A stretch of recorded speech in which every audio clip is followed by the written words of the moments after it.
In the spring of 1829, a tenant farmer working the fields near the Delaware-Maryland border made a grim discovery that would expose one of America's most chilling criminal enterprises. His plow horse suddenly sank into the earth, uncovering a wooden chest buried beneath the soil. Inside were the skeletal remains of a man, his bones yellowed with age, and his skull bearing unmistakable signs of violence. This was only the beginning. Over the following weeks, authorities unearthed at least 7 bodies on the property, including those of 3 children. All were victims of a woman whose name had already become a whispered terror throughout the Delmarva Peninsula, Martha Patty Cannon. For nearly 2 decades, Cannon had operated what historians now call the Reverse Underground Railroad, a network that kidnapped free African Americans and escaped slaves to sell them back into bondage in the Deep South. But her crimes went beyond human trafficking. Cannon was also a ruthless killer who murdered rival traders, witnesses, and even children when she feared they might expose her operations. Court records from Sussex County, Delaware, show she was indicted for 4 murders, though witnesses claimed the true number exceeded 20. The discovery of those hidden remains would ultimately unravel a criminal conspiracy that had thrived for years, shielded by jurisdictional confusion, racial prejudice, and the tragic fact that most of its victims were people whose disappearances went largely unnoticed by white society. The area where Patty Cannon built her empire of terror was perfectly suited for lawless activity. In the early 1800s, the settlement now known as Reliance sat at the intersection of 3 jurisdictions: Sussex County in Delaware and Caroline and Dorchester counties in Maryland. This strategic location allowed criminals to escape justice simply by stepping across county or state lines. Locals called the spot Johnson's Crossroads, after the tavern that would become the headquarters of the most notorious kidnapping ring in American history. The surrounding landscape offered concealment at every turn. Dense forests of pine and oak stretched for miles, interrupted only by marshlands and scattered farmsteads. The Nanticoke River cut through the region, its waterways serving as silent routes to move captives under cover of night. Roads were little more than rutted cart paths, and the nearest sizable towns were days away on horseback. For anyone seeking to evade the law, it was an ideal refuge. Martha Cannon, known as Patty, arrived in this borderland around 1790. Court documents suggest she was born around 1760, possibly under the name Lucretia Patricia Hanley, though she kept her origins deliberately obscure. Some accounts claim she was born in Canada and immigrated to Delaware at the age of 16. What is certain is that she married Jesse Cannon, a local farmer who owned property near the state line. Together, they had at least 1 daughter and lived what seemed to be an unremarkable rural life. Neighbors described Jesse Cannon as a quiet man who kept to himself, working his small farm and raising tobacco and corn like dozens of other settlers in the region. The Cannon homestead sat on a modest plot of land straddling the Delaware-Maryland border, a detail that would later prove crucial to Patty's criminal activities. The house itself was a simple 2-story structure built in the common style of the period, with thick wooden walls and small windows. What neighbors did not know was that this seemingly ordinary home would soon contain secret rooms and hidden spaces designed to conceal kidnapped human beings. Beneath its veneer of normalcy lay something far darker. The early 1800s marked a pivotal period in American slavery. When Congress banned the importation of enslaved Africans in 1808, the demand for human labor in the expanding cotton fields of Alabama, Mississippi, and Georgia created a lucrative domestic market. A healthy adult who might have cost $300 before the ban could now sell for over $1,000 in the Deep South. This price surge offered powerful incentives to criminals willing to profit from human misery. The economic transformation of the South following the invention of the cotton gin had created an insatiable demand for enslaved labor. cotton production expanded rapidly across the Gulf Coast states, and planters were willing to pay premium prices for workers. The ban on importing enslaved people from Africa meant that the only available sources were the domestic population, either through natural increase or through the capture and re-enslavement of free African Americans. The Delmarva Peninsula was particularly vulnerable.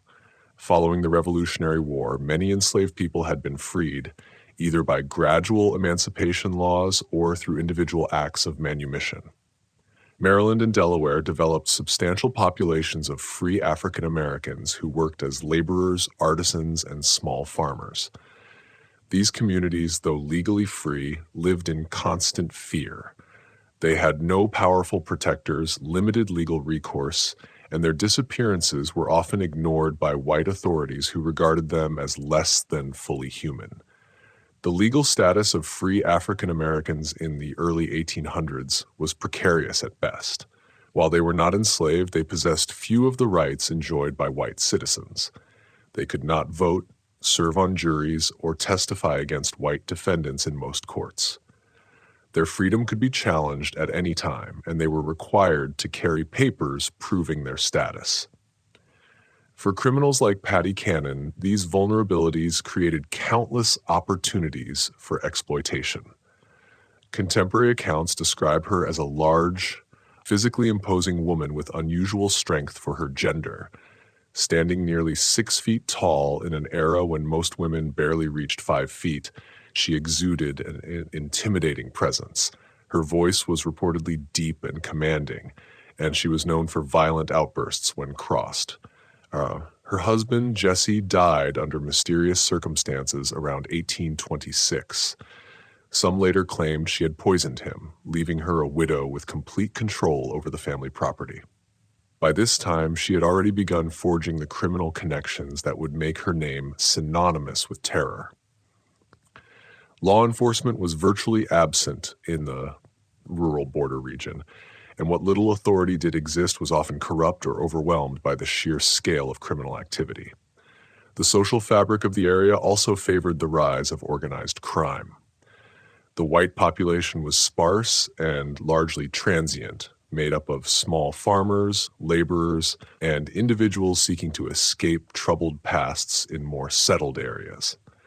There was little sense of community cohesion, and neighbors typically minded their own business, regardless of what they suspected about one another's activities. This climate of isolation and indifference proved crucial to Cannon's ability to operate undetected for so many years. Her transformation from a frontier widow into a criminal mastermind began with her daughter's marriages, which set the pattern for the next 2 decades. Both of the young women married men who were involved in slave kidnapping. Her first son-in-law, Henry Brighton, was a blacksmith who supplemented his trade by capturing free African Americans and selling them in the South. In 1811, Brighton was arrested and imprisoned in Georgetown, Delaware for kidnapping, but he escaped later that same year. His criminal activities had long been an open secret within the community. As a blacksmith, he had legitimate reasons to travel widely, visiting farms and settlements to shoe horses and repair tools. This mobility provided perfect cover for his illegal operations. During his rounds, he would identify potential victims, noting families with teenagers or young adults who might fetch high prices in southern slave markets. The methods used by early kidnappers like Brighton were crude but effective. They relied on deception, brute force, and the isolation of rural life. A common tactic was to approach free African American families with false offers of employment in distant locations. Parents desperate for better opportunities often allowed their children to leave with these supposed employers, only to realize too late that they had consigned them to a grim fate. It was after Brighton's escape that the first documented murder connected to the Cannon family took place. Working with Patty Cannon and another criminal, Joseph Griffith, he ambushed a slave trader known only as Rigdell at Cannon's Tavern. The plan was simple and ruthless. Get the victim drunk, rob him of his money and slaves, and then kill him to silence any witnesses. Court records show that Rigdell was shot and killed during the robbery. Brighton and Griffith were eventually captured and hanged on April 13, 1813, but Paddy Cannon escaped prosecution. The Rigdell murder marked a turning point in the criminal enterprises centered on the Cannon property. Until then, the family's activities had largely involved aiding kidnappings and offering refuge to passing criminals. The decision to commit murder for profit revealed a level of brutality that would come to define all of Cannon's later ventures. Contemporary newspaper accounts of the case described chilling details. The victim had been traveling with a substantial amount of money when he met his end at Cannon's Tavern. Estimates suggest that between $3,000 and $5,000 had been set aside for purchasing enslaved people in local markets. Rigdell stopped at what he believed was a legitimate tavern for food and lodging, unaware that he had walked into a trap. The conspirators plied him with alcohol throughout the evening, waiting for the right moment to strike. When Rigdell finally retired to his room, Brighton and Griffith followed. Neighbors later reported hearing shouting, a struggle, and then a gunshot. By morning, Rigdell was dead. His money was gone, along with his wagon and horses. His body was hastily buried on the property, beginning what would become a recurring practice of using the isolated site as a dumping ground for murder victims. The execution of her daughter's first husband did nothing to deter Cannon from her chosen path. Instead, it refined her methods and strengthened her resolve to build a more sophisticated criminal organization. The lesson she drew from Brighton's capture was not that crime didn't pay, but that criminals needed better organization and more careful planning to avoid detection. When her daughter remarried, this time to Joseph Johnson, Cannon gained a partner who would prove far more valuable to her enterprise. Johnson was not just another kidnapper. He was a businessman who understood the logistics of human trafficking on a regional scale.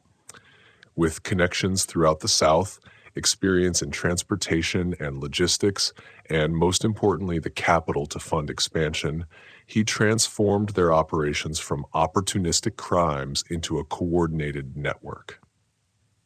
Johnson brought to the partnership a tavern located precisely on the Delaware-Maryland state line. This establishment, later known as Joe Johnson's Tavern, was positioned so strategically that different rooms sat in different states.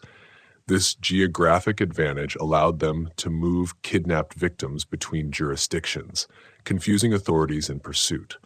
When Delaware lawmen arrived with warrants, suspects could simply step into the Maryland portion of the building and claim immunity from Delaware's jurisdiction. The tavern served multiple purposes in the growing enterprise. It was a legitimate business that provided cover for criminal activity, generating income and explaining the constant flow of travelers and wagons. It functioned as a holding facility for captives awaiting transport south, with specially constructed hidden rooms and cellars designed to conceal human cargo. It was also a meeting place for their network of criminals, serving as neutral ground for planning and profit sharing. The tavern's physical layout reflected these overlapping purposes. The main floor appeared ordinary, with a common room, bar area, and guest rooms. But beneath the building lay a series of cellars and tunnels, specially constructed to imprison kidnapped victims. These spaces were accessible through concealed entrances, designed to muffle sound and prevent escape. Iron rings set into stone walls provided anchor points for chains, while small ventilation shafts ensured captives would not suffocate during long periods of confinement. The gang that formed around Cannon and Johnson was remarkably diverse for its time, including white criminals such as Henry Carr, mixed race decoys like John Purnell, who operated under multiple aliases, and even enslaved people forced to participate in capturing others. This multiracial composition was deliberate. African American gang members could approach potential victims without immediately arousing suspicion, while white members managed negotiations with buyers in the Deep South. John Purnell, described in court records as a yellow man or mulatto, proved especially valuable to the organization. His mixed racial heritage allowed him to move fluidly between white and African American communities. He maintained multiple identities, like presenting himself either as a free person of color seeking work or as a light-skinned white man conducting business, depending on the circumstance. This chameleon-like adaptability made him an ideal scout for identifying victims and establishing initial contact. As the 1820s advanced, the reach of the Cannon-Johnson operation expanded dramatically.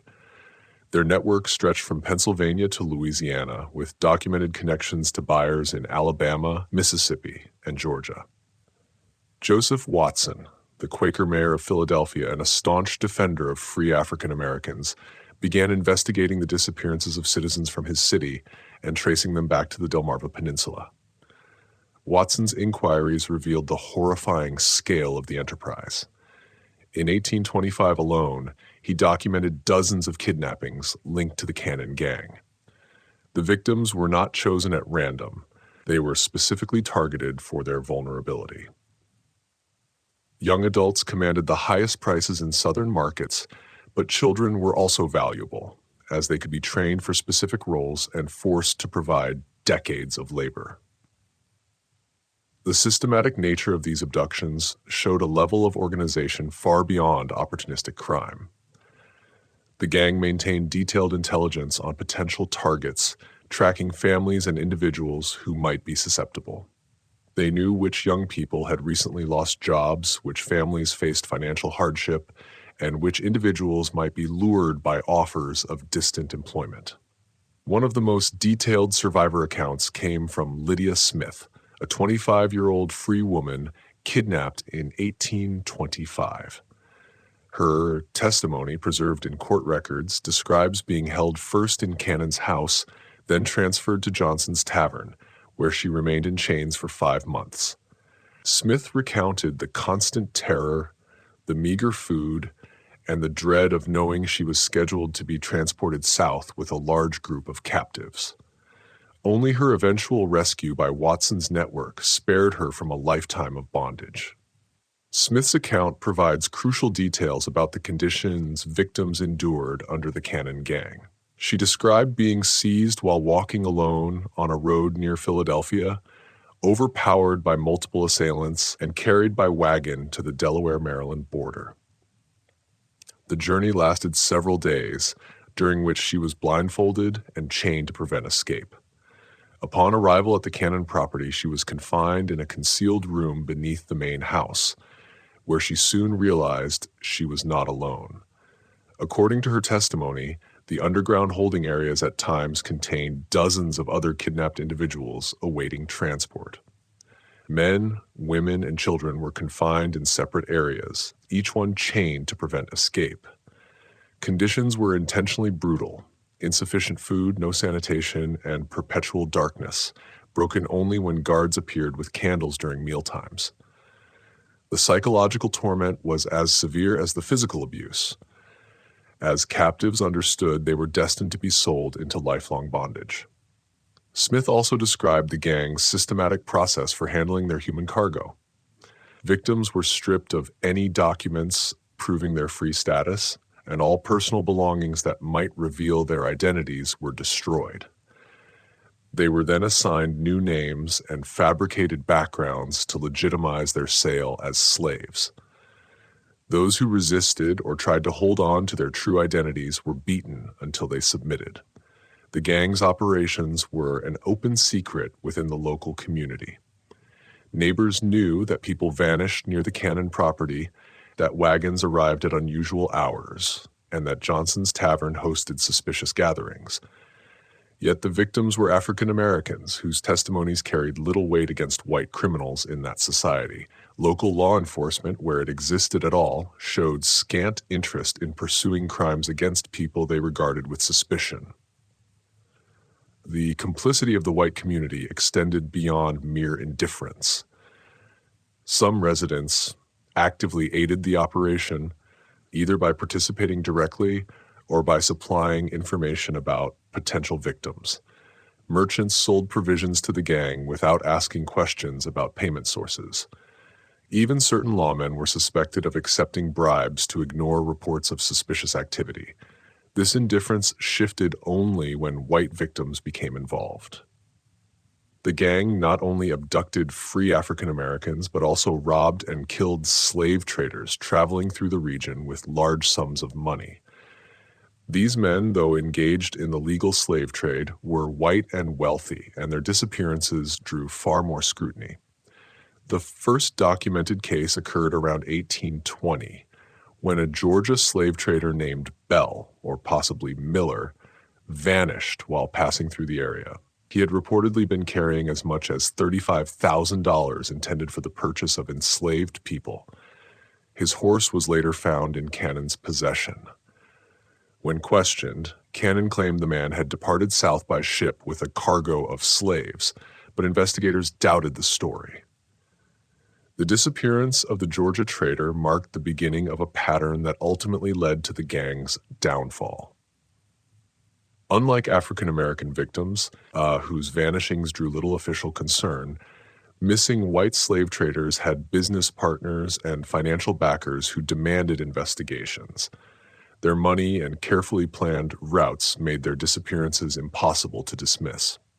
Cannon's methods for dealing with her victims were notoriously brutal. Slave traders were often lured to the tavern under the pretense of legitimate business. Once inside, they were plied with alcohol and encouraged to reveal details about their finances and travel plans. When the opportunity presented itself, they were murdered and robbed. Their bodies were buried on the property, while their money and any enslaved people they were transporting were absorbed into the gang's operations. The profits from these murders were immense. A single slave trader might carry enough funds to sustain the gang for months. The enslaved individuals could be sold through Cannon's Southern networks, generating additional income. More importantly, eliminating rival traders allowed the gang to maintain its monopoly on criminal activity in the region. By the mid-1820s, mounting pressure came from multiple directions.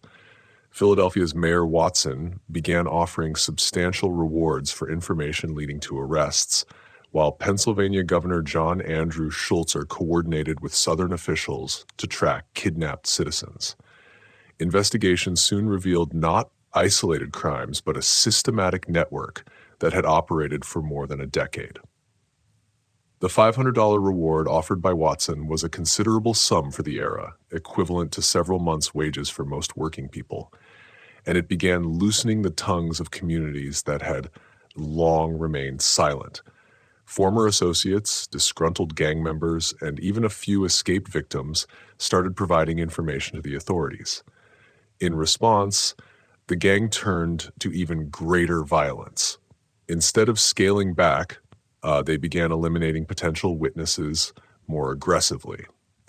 This escalation proved disastrous as it added to their victim list people whose disappearances could not be ignored. The surge in brutality reflected Patty Cannon's growing paranoia. She had built a criminal empire that brought in enormous profits, with estimates suggesting annual revenues exceeding $50,000, a staggering fortune in the early 19th century. But success made her a prime target for law enforcement, and she became increasingly convinced that former associates posed a deadly threat. The key figure in the gang's eventual downfall was a mixed-race boy named Cyrus James. Cannon had purchased him as a slave at the age of 7 and raised him within her household. As he grew, James was forced into the gang's activities, often used as a decoy to lure other African Americans into traps. His deep knowledge of the gang's inner workings, coupled with his revulsion at the violence he witnessed, made him both invaluable and dangerous. James's position within the Cannon household was uniquely tragic. As an enslaved child, he had no choice but to obey his owner's commands. Yet, as he matured, he came to understand the true horror of his role. He was helping to destroy the lives of people who looked like him, people who shared his heritage and his vulnerability. This knowledge created an internal conflict that eventually compelled him to cooperate with authorities, despite the personal risks. Cannon's psychological manipulation of James was both calculated and cruel. She alternated between treating him as a favored member of the household and threatening him with violence or sale to brutal masters in the Deep South. She convinced him that his very survival depended entirely on her protection, and that any betrayal would mean his immediate death. This mixture of dependency and terror kept James obedient for years, even as he witnessed increasingly horrific crimes. James later testified that he saw Cannon murder multiple children on her property. In one particularly harrowing account, he described watching Cannon carry a gravely wounded African-American child, still alive, out of the house in her apron, only for the child never to return. James knew where the bodies were buried because he had been forced to help dispose of them. The killings he witnessed were not random outbursts of violence, but deliberate acts based on Cannon's cold calculations of risk and profit. Children who became sick or injured were killed rather than treated, as medical care was costly and risked drawing unwanted attention. Young people who resisted control or insisted on their free status were eliminated as potential threats. Even infants born to kidnapped women were sometimes killed if Cannon judged them to be more burden than benefit. The gang's downfall began with their treatment of rival slave traders. Competition in the illegal trafficking business was intense, and Cannon's gang gained a reputation for murdering competitors to steal both their money and their human cargo. This practice only escalated as legitimate law enforcement pressure grew. Dead slave traders could not testify against them. But this decision to extend violence against white victims reflected both Cannon's mounting desperation and her fatal miscalculation. Having operated with impunity for so long, she believed herself untouchable. The murders of African Americans had never provoked serious law enforcement action, so she assumed the same would hold true when the victims were white. That assumption proved disastrous. In early 1829, bodies began to surface. A tenant farmer working land owned by Cannon was plowing a low-lying field recently cleared of brush when his horse stumbled into what turned out to be a grave. Inside a wooden chest, he discovered human bones, later identified as belonging to a missing Georgia slave trader from nearly a decade earlier. This discovery triggered a systematic search of the property, uncovering multiple burial sites. The farmer who made the initial discovery had been cultivating land Cannon rented out for extra income. The area had been left unused for years due to frequent flooding, but a spell of dry weather had made it suitable for farming again. When the farmer's plow horse suddenly sank into the ground, he first assumed it was a natural depression or perhaps an old well. Only when he dug deeper to free the animal did he realize he had unearthed something far more sinister. The wooden chest containing the remains was astonishingly well preserved, suggesting it had been buried relatively recently, despite the bones being nearly a decade old. The chest itself appeared to have been deliberately constructed to conceal a body, with dimensions tailored precisely to fit a human form. This level of preparation indicated that the burials were not the result of a hasty attempt to conceal crimes, but rather part of a systematic method of body disposal refined through years of practice. The discovery of the first body in early 1829 set into motion a chain of events that would ultimately dismantle Patty Cannon's criminal empire.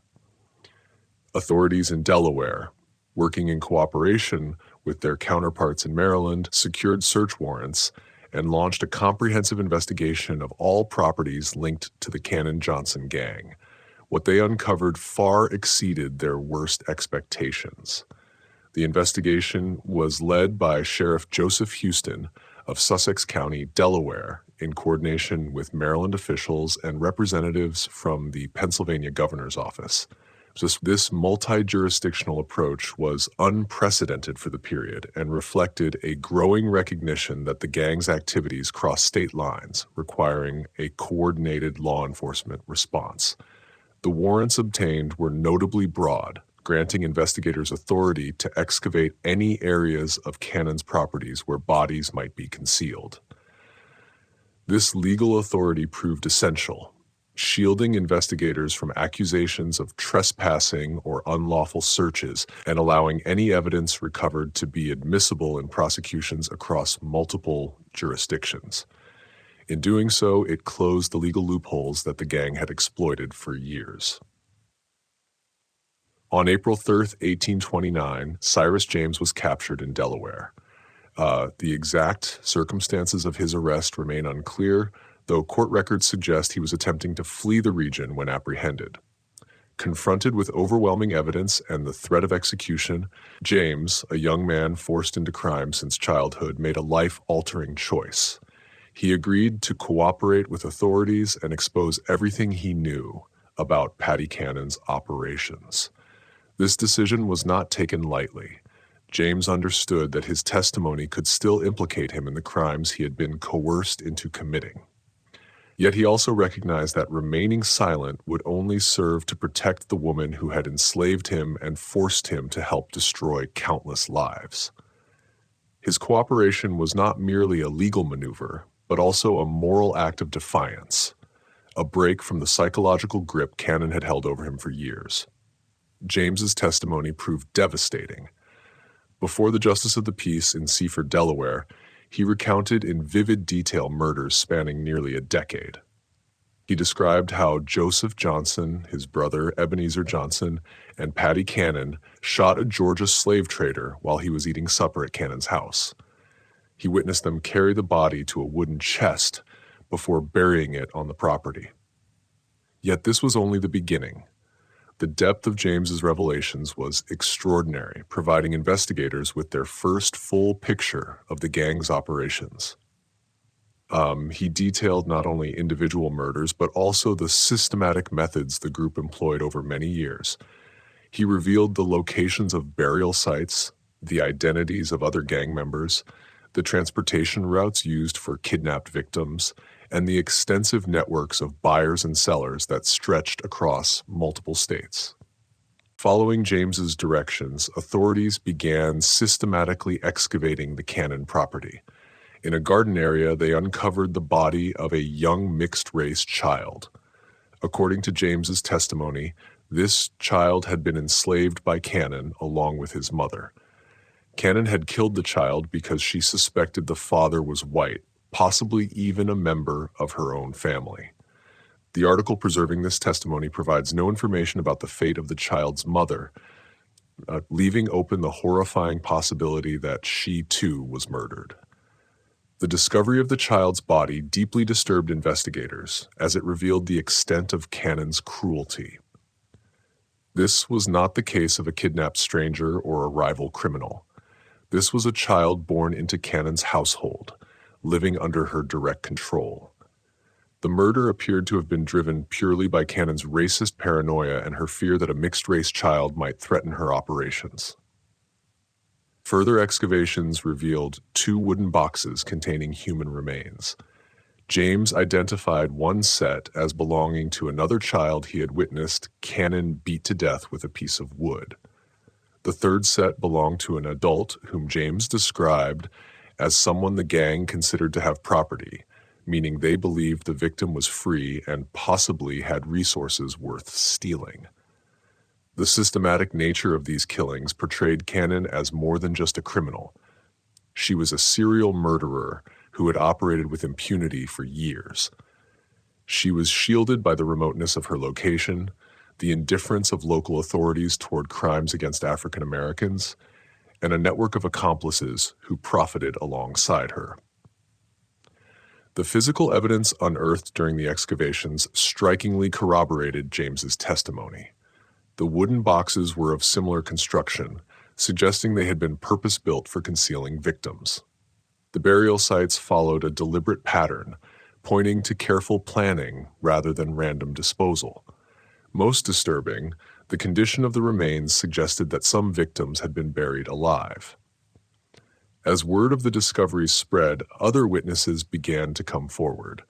People who had long lived in fear of Cannon finally found the courage to speak. Their testimonies revealed additional victims and provided further details of the gang's methods, aligning closely with James's account.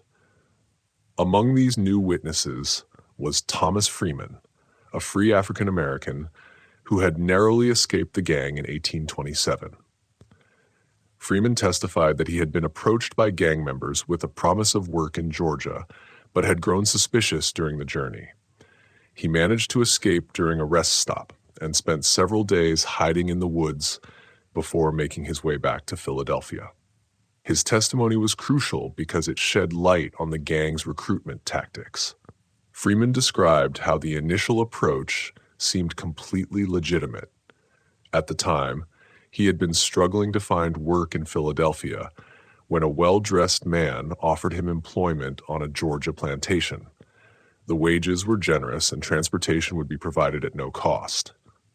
Only during the trip did Freeman begin to notice inconsistencies in his escort's story, which raised his suspicions about their true intentions. The investigation soon expanded beyond Delaware. Authorities in Maryland began examining properties linked to gang members, while officials in Pennsylvania worked to document the full reach of the kidnapping network. Just when it seemed the worst had been uncovered, the horrors in Sussex County deepened. If this story sends a chill down your spine, share this video with a friend who loves dark mysteries. Hit the like button to support our work, and don't forget to subscribe so you never miss another story. Now let's uncover what happens next in the final chapter of Patty Cannon's reign of terror. The collaboration across state lines marked a new era in law enforcement, one that would later become standard practice. For the first time, authorities began treating the Cannon gang as an interstate criminal conspiracy that demanded a federal-level response. This recognition drew officials from Washington, D.C. into the case and laid the groundwork for what would eventually become coordinated federal efforts against organized crime. On April 13, 1829, a grand jury of 24 white men in Delaware indicted Martha Patty Cannon on 4 counts of murder. The indictments, signed by Attorney General James Rogers, marked the first time any member of the gang faced serious legal consequences for crimes against African Americans. The very makeup of the jury reflected the significance of the moment. All white men, as required by Delaware law, but representing a cross-section of the state's farmers, merchants, and professionals. Their willingness to indict a white woman for murdering African Americans signaled a notable shift in legal attitudes, driven by the overwhelming evidence and the interstate scope of the crimes. The indictments were unusually precise for the time. Cannon was charged with the murder of an infant girl on April 26, 1822, a male child on the same date, an adult man on October 1, 1820, and an enslaved boy on June 1, 1824. Each charge carried the death penalty, and the evidence was damning. This precision reflected the thoroughness of the investigation. Unlike many cases of the era that relied heavily on circumstantial evidence or limited testimony, the Cannon case was supported by physical evidence, multiple corroborating witnesses, and the detailed confessions of an insider with first-hand knowledge of the crimes. At the center of the prosecution's case was Cyrus James. Forced into crime as a child, he now became the key witness capable of bringing justice to the woman who had terrorized the region for decades. His testimony, coupled with his ability to lead authorities to burial sites, made him one of the most important witnesses in Delaware's legal history. Attorney General James Rogers, who had built his reputation prosecuting complex cases across the state, led the prosecution. He understood that the Cannon case was more than just a trial. It was a chance to prove that the law applied equally, regardless of race or social standing. A successful conviction would send a clear message to other criminal enterprises in the region.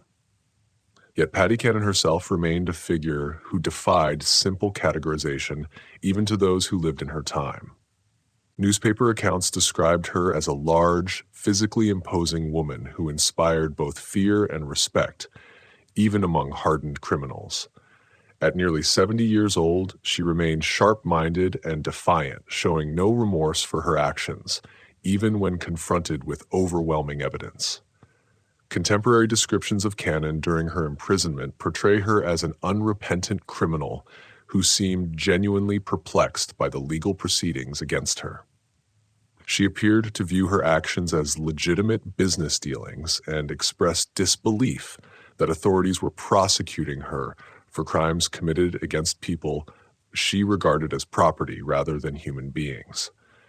Her confinement in the Sussex County Jail in Georgetown, Delaware, reflected both the severity of her crimes and the unusual circumstances of a woman facing multiple murder charges. Authorities kept her under constant guard, fearing both escape attempts and possible retaliation from surviving members of her gang. The Georgetown jail itself was a crude stone building, originally constructed in the early 1800s to hold petty criminals and debtors.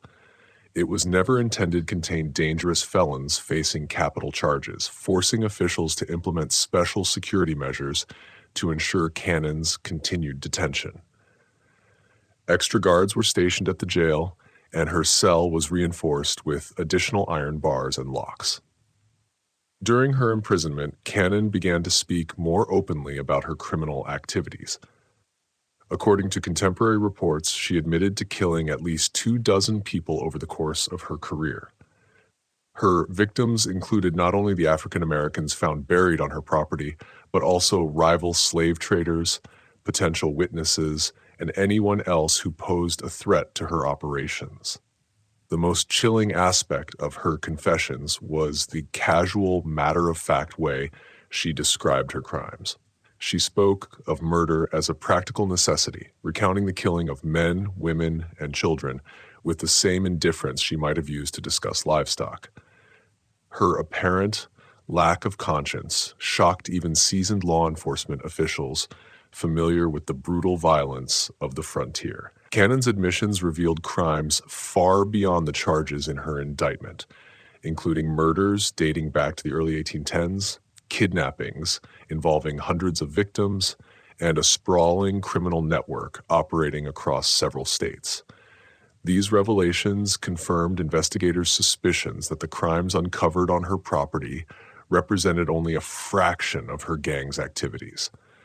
The legal proceedings advanced with unusual speed for the time. The sheer weight of the evidence, combined with intense public pressure, created strong momentum for a swift trial and resolution. Court records indicate that Cannon was expected to stand trial within weeks of her indictment, with execution to follow if she were convicted. The prosecution's strategy was simple: present the physical evidence, introduce testimony from Cyrus James and other witnesses, and allow the jury to reach the inevitable conclusion that she was guilty of multiple murders. The defense could offer little more than pleas for mercy based on Cannon's age and gender, though few believed such arguments would carry weight given the shocking nature of her crimes. The trial was scheduled to begin in late May 1829, with jury selection set for the preceding week.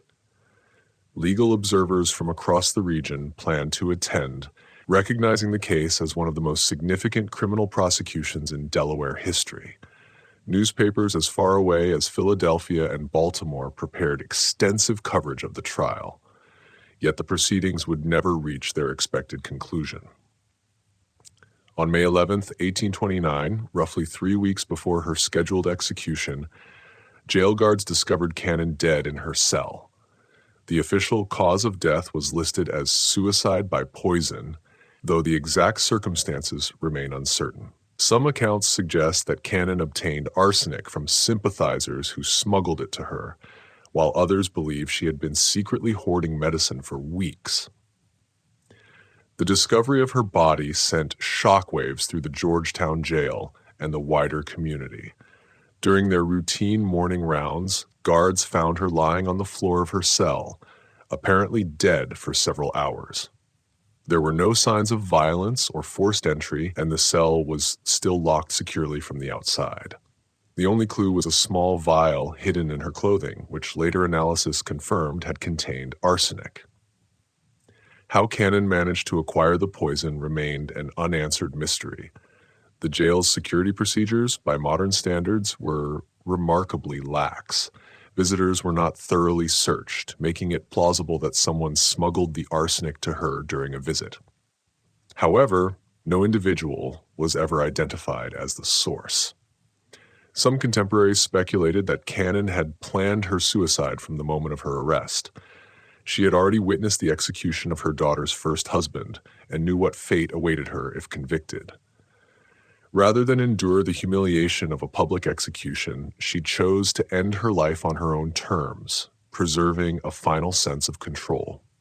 Her death deprived the victims' families of justice, but simultaneously brought closure to one of the most systematic criminal enterprises in early American history. Records show that Cannon's death effectively ended the reverse Underground Railroad that had operated across the Delmarva Peninsula for nearly 2 decades. The immediate aftermath was chaotic. Authorities had anticipated the most significant criminal trial in Delaware's history, and her suicide left unanswered questions about the scale of her criminal network.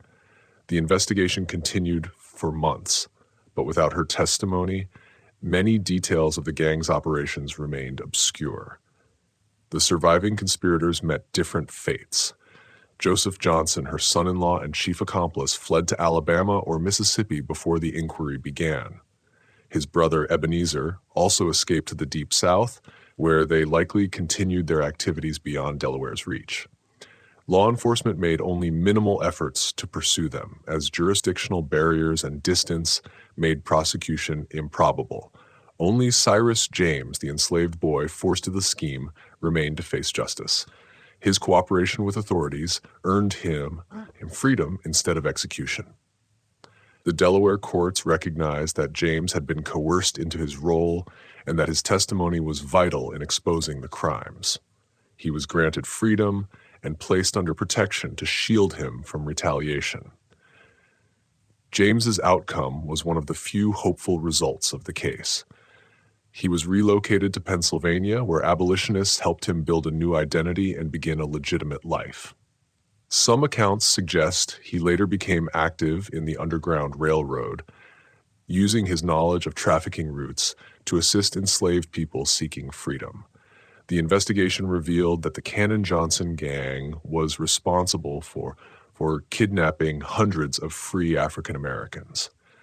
While the exact number remains disputed, conservative estimates place it between 500 and 1,000 individuals trafficked into slavery in the Deep South. The economic scale of their crimes, measured by the market value of enslaved people at the time, amounted to millions of dollars in today's currency. The human toll of these crimes extended far beyond mere statistics. Each kidnapping shattered a family, stole a life, and reinforced a system that treated human beings as property. Many victims were never recovered, forced to live out their lives in bondage hundreds of miles from their homes. Children were torn from parents, spouses were separated, and entire communities lived in fear of suffering similar attacks. The scale of the gang's operations was equally staggering. Evidence gathered during the investigation revealed links to criminal networks stretching from New York to Louisiana. The Cannon gang was part of a wider system of illegal human trafficking that thrived on jurisdictional loopholes and the weak law enforcement of the early 19th century. Patty Cannon's body was first buried in the graveyard of the Georgetown jail, where she died. The burial was conducted without ceremony, reflecting the community's desire to erase the horrors tied to her name. When the land was later converted into a parking lot in the 20th century, her remains were relocated to a potter's field near the new prison.